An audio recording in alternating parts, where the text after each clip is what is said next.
Finally, I'll talk about the 10 causes that decrease your rizq, your wealth, and your quality of life. And the ulama, the scholars, have summed them up into 10.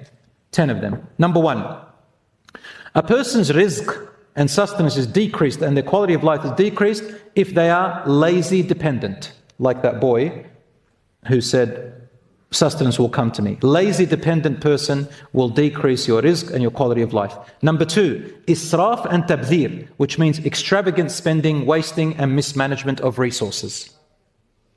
So if you have a lot of wealth and you are able to afford, more things, then go for it. But if you have less wealth and you want to buy the same thing as the wealthy person, then you are doing israf. You are extravagantly spending. So extravagantly spending is relative, within your affordability. Within your affordability. Wasting your money is when you spend it on haram things. When you spend it on haram things, it's called tabdhir. Prophet ﷺ said, مُبَذِّرُونَ إِنَّ الْمُبَذِّرِينَ كَانُوا إِخْوَانَ الشَّيَاطِينَ. Those who waste their money on haram things are the brothers and sisters of the shaitan.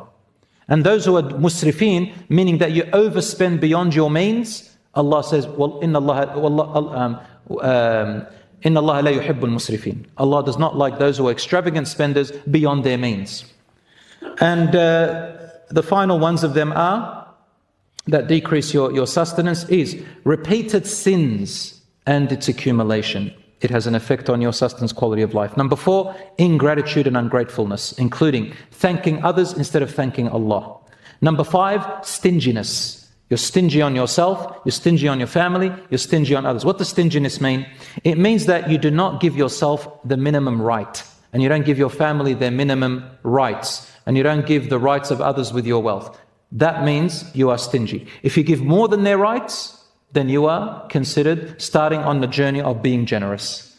So I know that some people, they might think that others are stingy because they didn't take them on a holiday, for example, or to a restaurant. It doesn't mean you're stingy. It means you're just trying to manage your wealth.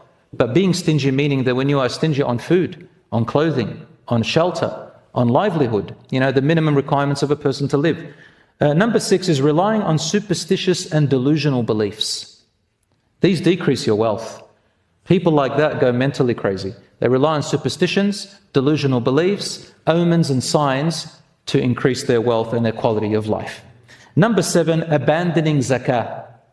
Zakah purifies your wealth, and that's when you work something and some haram wealth comes into your wealth, let's say a small percentage of it and you couldn't avoid it, zakah purifies your wealth. Otherwise, your wealth is not blessed and there is no barakah. Number 8, abandoning your obligations, the fara'id, which Allah subhanahu wa ta'ala said to do, that decreases sustenance and quality of life. Number 9, carelessly earning forbidden income. You don't care where it comes from. There are people who can't avoid it. Allah's not talking about them. He's talking about those who don't care. I don't care if I get it from haram. And number 10, destroying family relationships. Destroying them, of course, we already talked about it, outside of your control. When you want to destroy it for your own whims and desires, that creates a bad quality of life, even if you think it's going to be better.